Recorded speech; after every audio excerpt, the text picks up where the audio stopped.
Today, myself, Suraj, and my assistant Shad are going to be giving you a complete, comprehensive guide to the surgical scrub. This will include correct hand washing techniques, correct methods for scrubbing up, and maintaining aseptic conditions before entering. As such, putting the top band on the occipital part of your head and securing the lower band as such in simple knots so you can easily take them off. Adjust the metal part to your nose, and if needed, wear glasses. Once the mask is adjusted, you can now proceed on to the second part, which is going to be washing our hands. The first step is to open the tap. This is the first and last time you can touch the tap. Run your hands underneath the water and start rinsing them.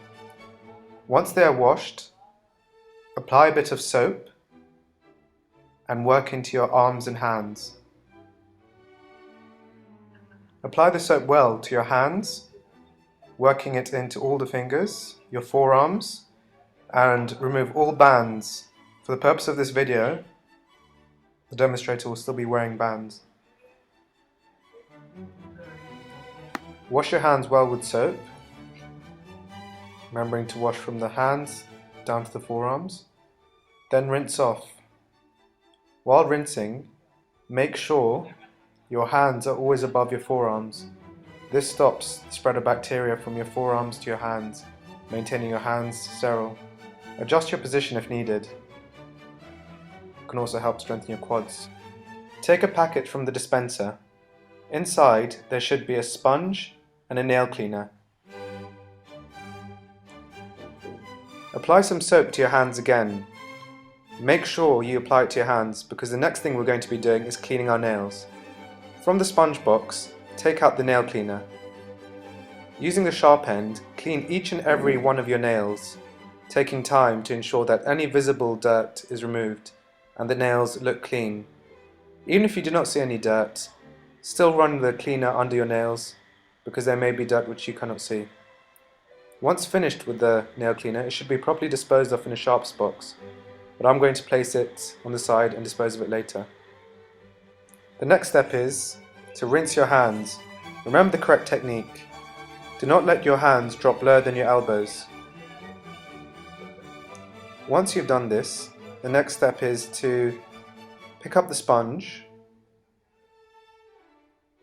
and apply it from your hands to your forearms. The sponge should contain scrub solution, which is usually iodine. Using the rough and smooth edges of the sponge, evenly apply the scrub solution. If you are allergic to iodine, iodine-free scrub solution is available. The next step is to take the scrub brush and wash your fingers each individually for around 10 seconds per side. This will reduce the overall bacterial count on your hands. The next step is to rinse the hands. Remember the technique that we've been going on about. Do not let your hands drop lower than your elbows. Rinse thoroughly because this is the last time we're going to be washing our hands. The next step is my assistant will turn off the tap for me because, as I mentioned, we don't touch the tap. The next step is to dry your hands. Pick up a towel from your sterile zone. Dry your non-dominant hand first.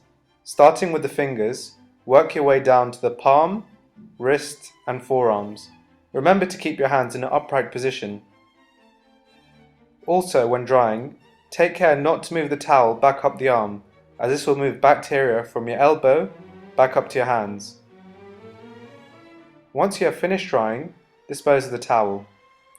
Then, dry your dominant hand. Remember, fingers, palm, wrist, forearm, and don't move the towel back up the arm. Once finished that, dispose of the towel safely.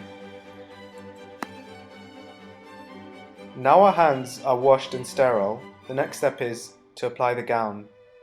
Locate the two corners of the gown, pick it up, let it roll down and walk back.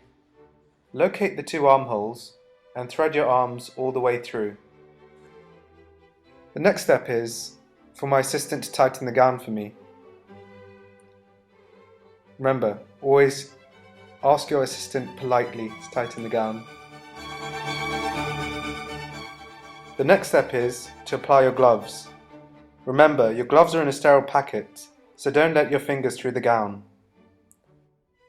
Open the packet by pulling both edges down, flattening them. Look, the gloves are labelled right and left. Open one side and then the other.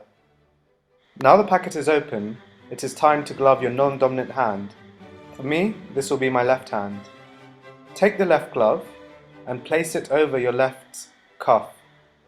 Try and pull the cuff of the glove over the cuff of your gown.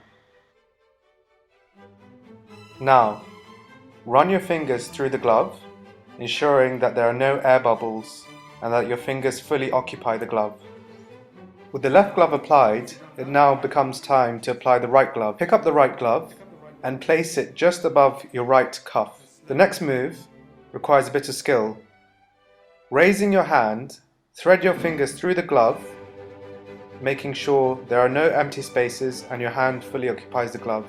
We can now enter the sterile field of an operating theatre.